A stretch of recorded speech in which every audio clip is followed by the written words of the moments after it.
this rather snappy, won't you? I have some very heavy thinking to do before 10 o'clock.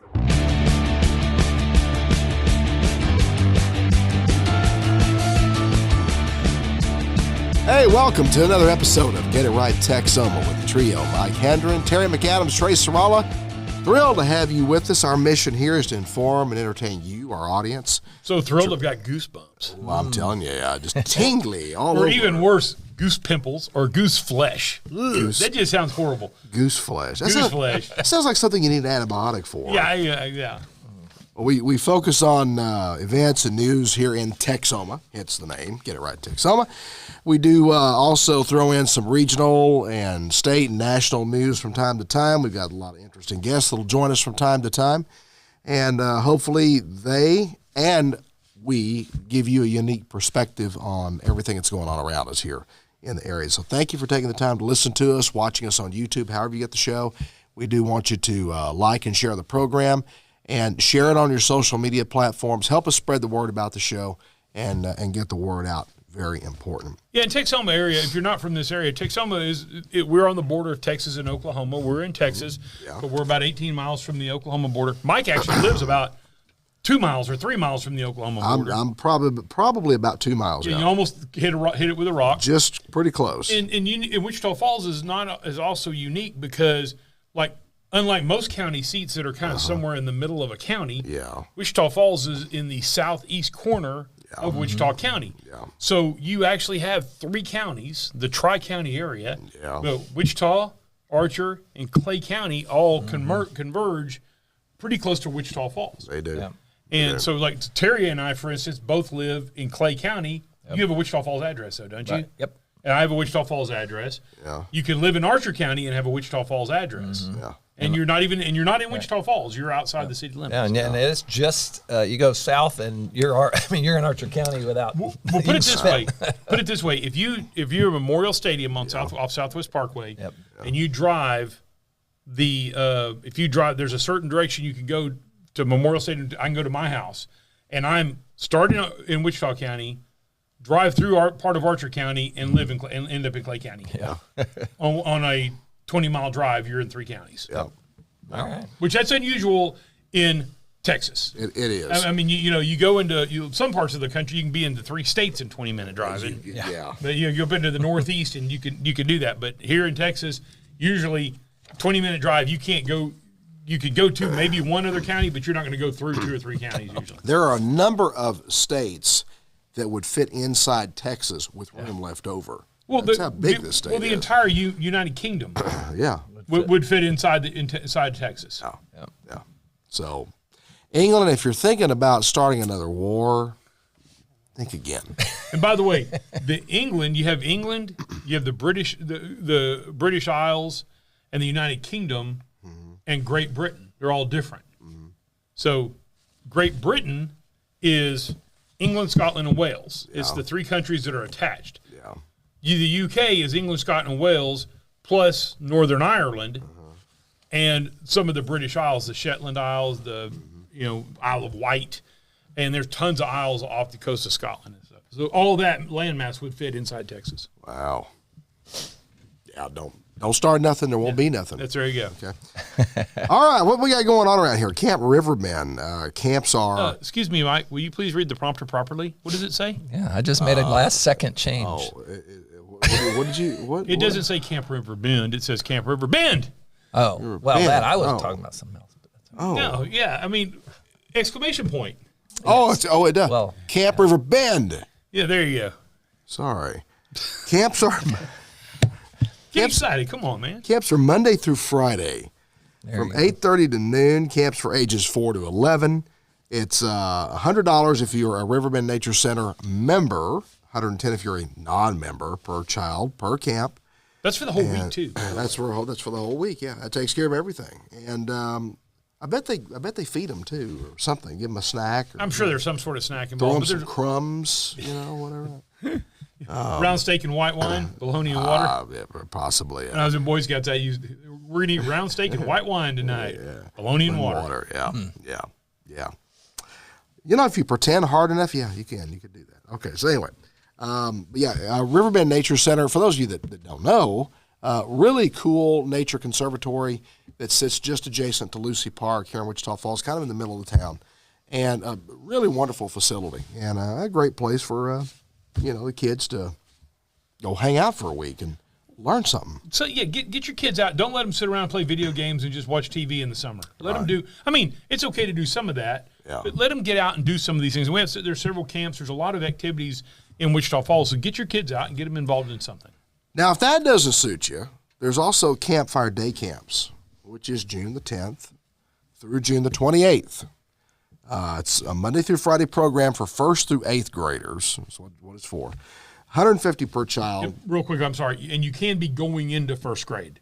You don't already have to have been in first grade. You could have been in kindergarten this year. Okay. And as long as you graduated kindergarten and you're moving up to first grade, moving on up, you can do this.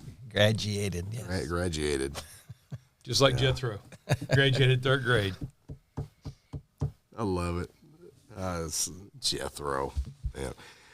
$150 per child for 1 week. Campfire, they have a cement pond as well. I know they do. They got a nice one too. Yeah. Breakfast and lunch. They've got security on site, of course. They give free swimming lessons to the kids, which is really cool. Yes. And so if you want more information about that, go to campfireNTX.org, campfireNTX.org. You can learn more there about that. Speaking of the cement pond and Jethro, I saw this clip on YouTube the other day. And it was a scene from the Beverly Hillbillies and the black and white. The black and white version. One of the early shows. So early, 62, 3, somewhere in there. And the pool guy is putting chemicals in the pool. And Granny Clampett walks out with her shotgun. Yeah. So you're the feller that's been poisoning our cement pond. And, so I've been trying to stock this thing, and fish keep dying. And he's trying to explain to her that Mr. Drysdale sent me to, take care of the pool for you. And he just says something about, lady, I got work to do. And he just turns the bottle of chlorine up and starts dumping it all in. And she says, oh, you're going all right. And she shotgun in the air, boom, lets a barrel go.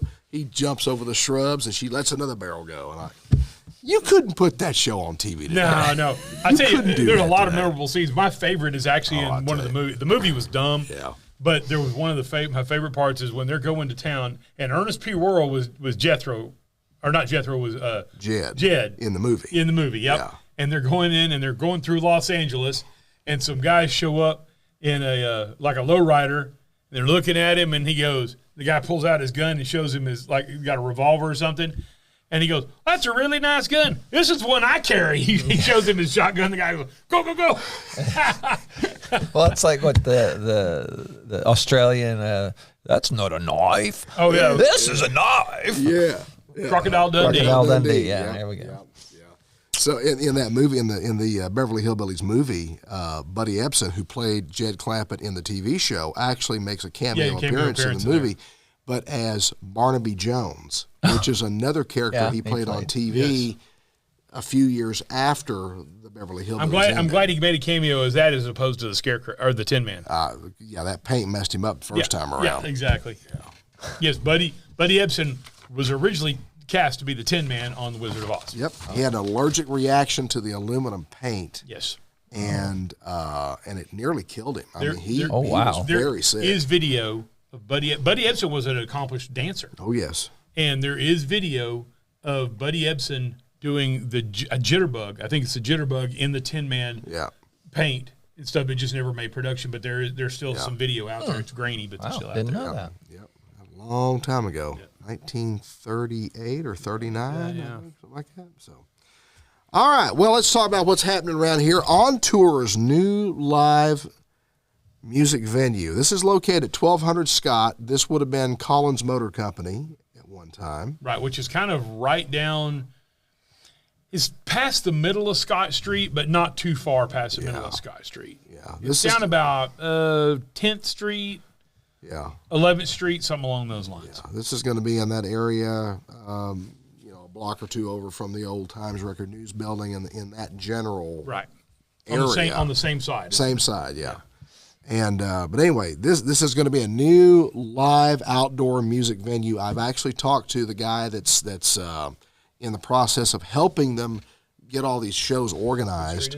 What's the cross street? And Windthorst Road, Old Windthorst Road, Perigo. No, this is it right here. That's East Scott. 1200 Scott. yeah, You're on the not the East Scott. Okay, well, Long Scott. See, that's confusing to me. you said No shit. I've worked on North Scott Street for. Well, there's North, East, and just Scott. Yes. There's three. Yeah. Okay. So I don't know how many people we've had call over the years and go, I can't find 401 Scott Street. Well, yeah, it's North Scott. Got to come north of the river. Okay, so go down to Yeah. All right, so No, I will tell you, don't question me about the downtown stuff. I no, Scott I Street wasn't like the back of my questioning you. hand. No, I just didn't realize. I knew when you said Perigo, you were on the wrong end. Yeah. Okay, So 12th. Yeah. I said 10th, 11th, or 12th. Yeah, So okay. it's between 12th and 13th Street. So this is it right here. Yeah, that's it. Yeah, that's it right there. Right here. Yeah. Okay. Wow. By the Faith Mission. Well, here's some of the shows. They've got several shows lined up. They're still in the process of getting the venue put It might be a together. resale shop, but the actual Faith Mission is down the road. It's closer to the library. Go ahead. They're in the process of getting the venue put together. So there's still some build out going on. But the way this is going to work, as I understand it with these shows, it'll be basically standing room only for general admission. And in most shows, there'll be a VIP table that you'll pay a premium for, and that comes with chairs. And they're not going to have restroom facilities right away. It's going to be porta potties until they get restroom facilities built out, which is expensive. Yeah, the porta potty. Honestly, there's a lot of people that go to outdoor concerts and just expect they're going to do that. So the funny thing is, at the VIP table, I wonder if they're going to have drinks there, and it'll depend on the act. So if you have a younger act, they might have drinks, but if they have an older act like Vanilla Ice, it might be Metamucil. It could be. It could be. That which would make sense. We're kind of getting at that age there. Take a hit. Take a hit.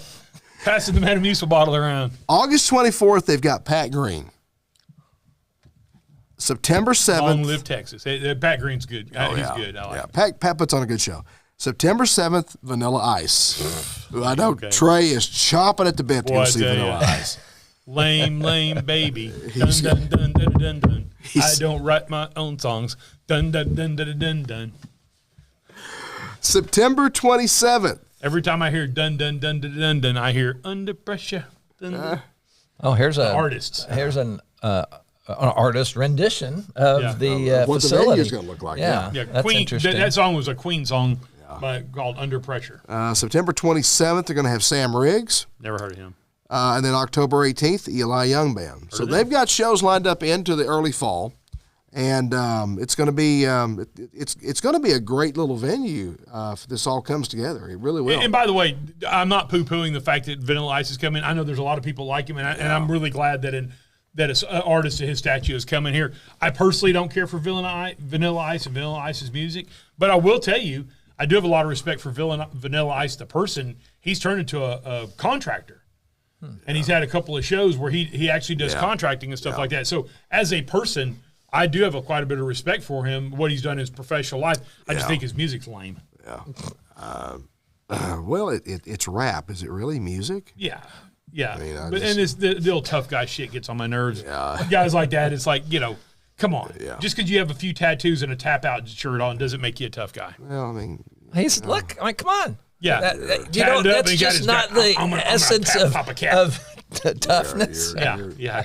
Well, he's about 57 years old now. Yeah, exactly, that's it. With a glass jaw. Got to be a touch of arthritis setting. Yeah, just remember as you get older that jaw you used to have, that strong jaw turns into glass. Yeah. So do not get into try not to get into a fist fight because you may get your ass knocked out. Well, I like to think that I kind of can live that Toby Keith song. I ain't as good as I once was, but I'm good once as I ever was. Yeah. And I'm saving that once for when it really counts. Yeah. I just get the old tough guy thing gets on my nerves. So anyway, this is an interesting idea about this place. It is, I think it's cool. And I think there's a lot of people that do like outdoor festivals and stuff like that. And I give the gentleman credit who's opening it up. He's taking an old place. It's a big wide open space that has a relatively small building on it. Yeah. And turning it into something that's neat downtown. I hope it flies. A large parking area that I guess would have been used to house impounds at one time or whatnot. Well, it was the cars. It was their car lot. Yeah. for many, many years. And then I think Melton bought it and used it for impounds. For I was going to say because I knew that Wrecker Service had it for a while. Yeah, he had a car lot there, and it's over the years. But Collins Motor was a big car lot at one time.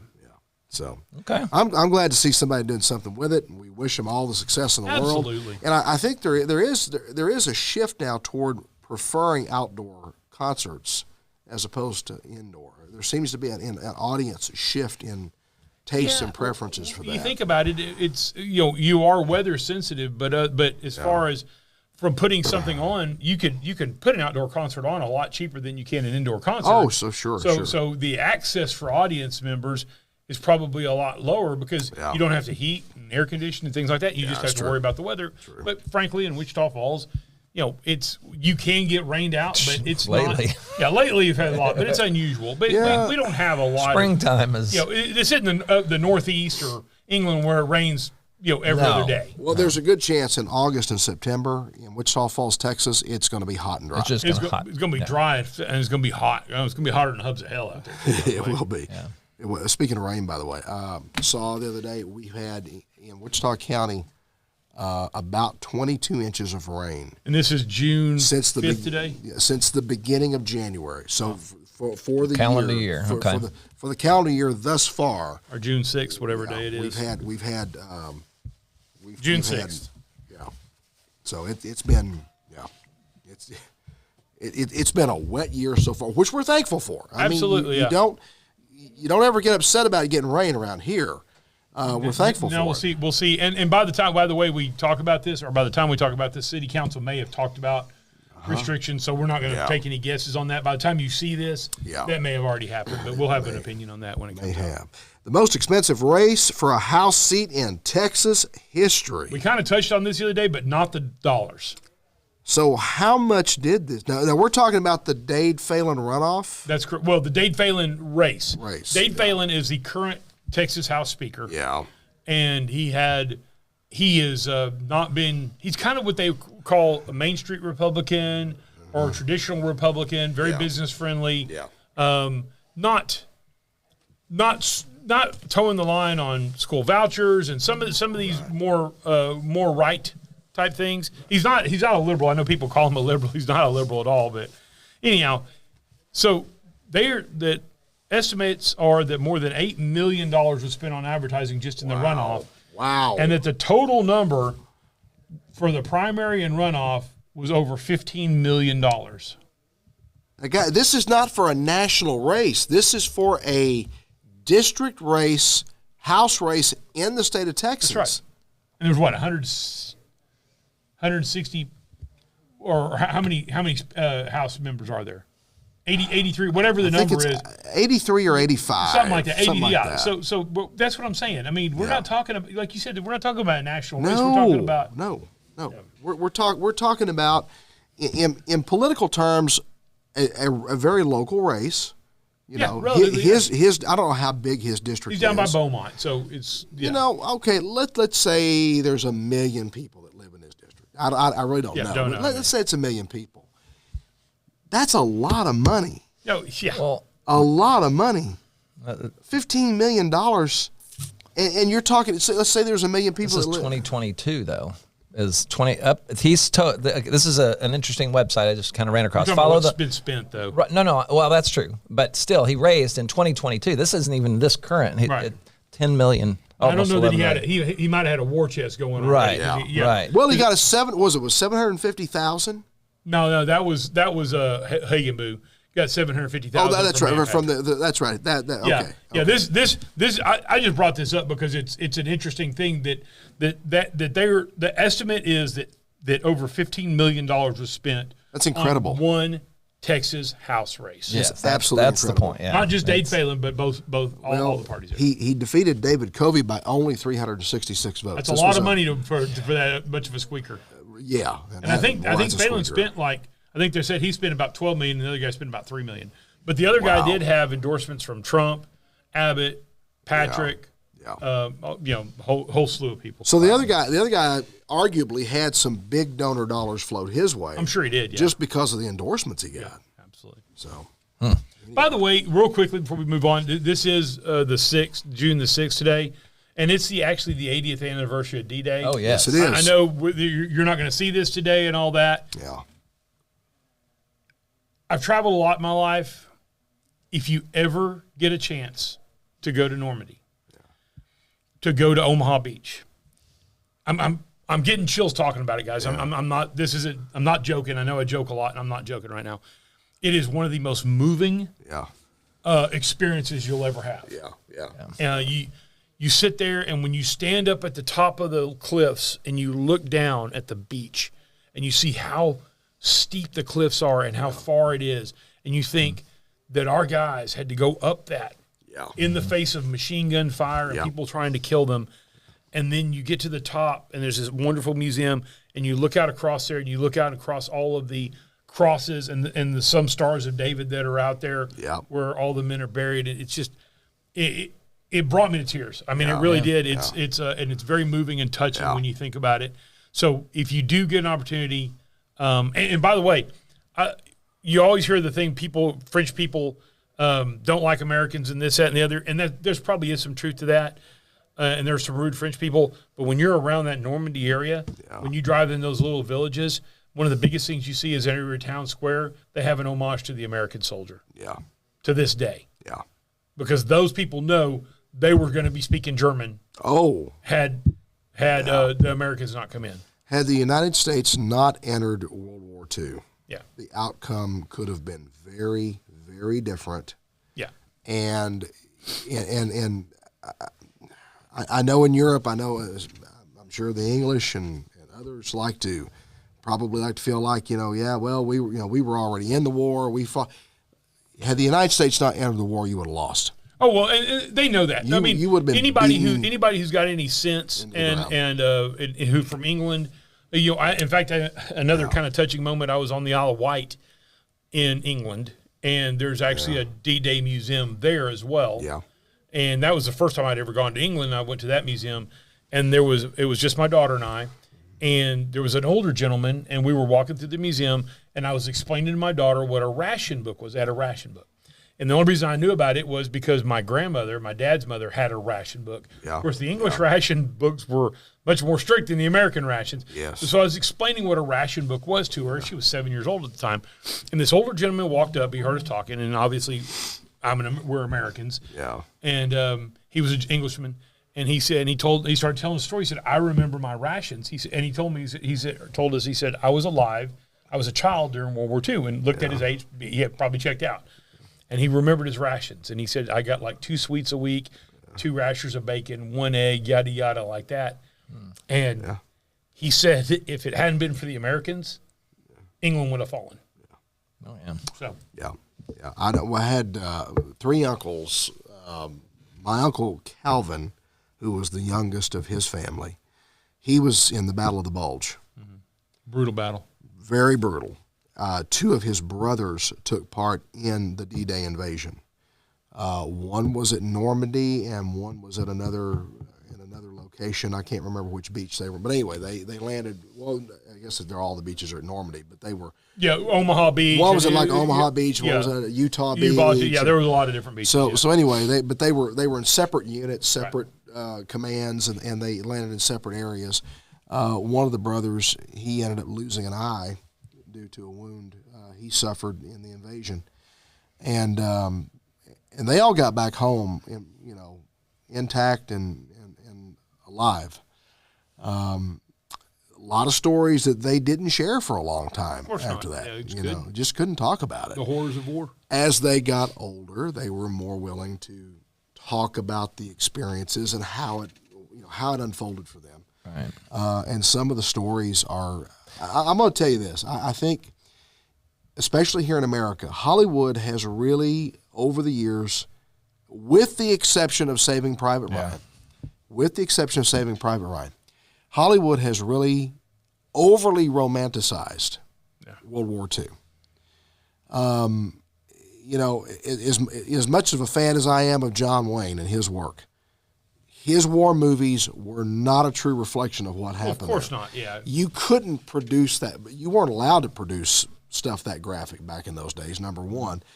And number two, I think they also knew that doing so would probably be too hard on the guys that were there. Yeah. Saving Private Ryan, though, if you've never seen that movie, and I don't know how anybody's not seen it yet, but I have had several World War II veterans over the years tell me that that movie was the closest depiction to the realities of what they went through of any film they've ever watched about the war.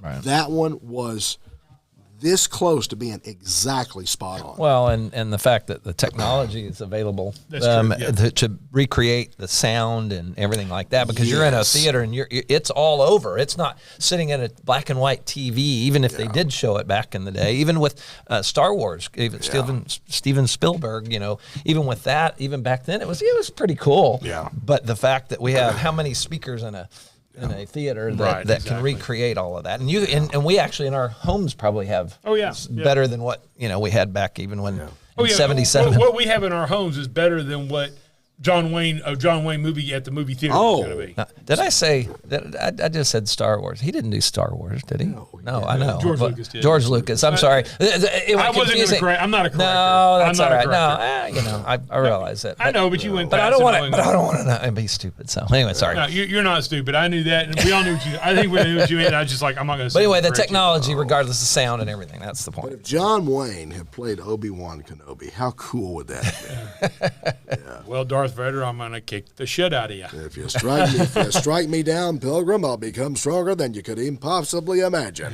That's how that would have gone. Okay. He was alive then. He could have done it. I think if Darth Vader had been Obi-Wan Kenobi, when Darth Vader went to strike him down, it would just have bounced off. The lightsaber would have broke his lightsaber. Be a different story. If Chuck Norris. So now, see, you just gave me an idea. What? I'm going to go throw.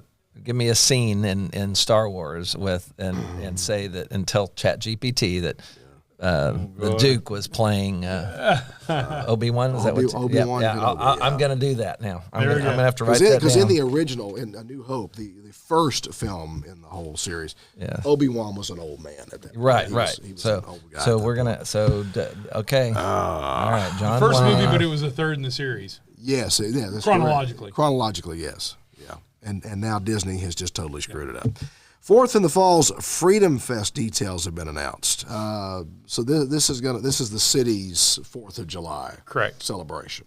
Yeah, right? I think they do it in conjunction with Shepherd Air Force Base. I think the base has decided that they're going to have a flyover, I believe, and everything. Okay. I think that the base has decided it's just easier to do it downtown than it is. Well, they used to do every other year. I know, an air show and or whatever or the right. I think they've decided. I think they've decided it's better to partner with the city of Wichita Falls. Yeah.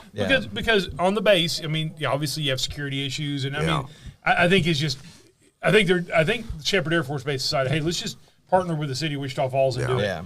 And it's at Festival Park, which, by the way, nobody knows it was nobody knows that's a park there.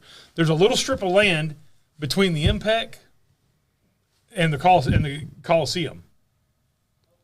But by the river, okay, so you have the Impact, the Coliseum, and then the river, and then Scott Street or the Hotter and Hell building, and there's a piece of property right there, and that's Festival Park. Oh, I did not. I don't either. I didn't either. It doesn't have a sign up. I was going to say, I've never seen a sign that said Festival Park. I don't know that there is a sign there, but that's what they call it. Well, they are going to have food trucks and various vendors there. No, that's there we go. Yeah, right here. Oh. This is Festival Park. Okay, well, that makes sense. Okay. They'll have live music, of course, car show. There's going to be a beer tent. Lots of stuff for the kids, of course. Fireworks at roughly 9:30 that night. They'll have fireworks. It's free to the public. Doesn't cost anything to get in. Now you'll have to pay for the food. You'll have to pay for the beer. You'll have to pay for the, the bottled water and whatever. What I think is funny is they have prohibitive items: coolers, outside food, beverage, tents, personal fireworks, and animals, with the exception of service animals. So you can take your gun. You can take your howitzer and all that. It doesn't say it's not prohibited. Well. And I like to tow my howitzer everywhere I go. Exactly. In fact, it's behind the car right now. Okay. I got a guy out there spraying some WD-40 in it right now. All this humidity, it likes to rust. Rust your howitzer, yeah.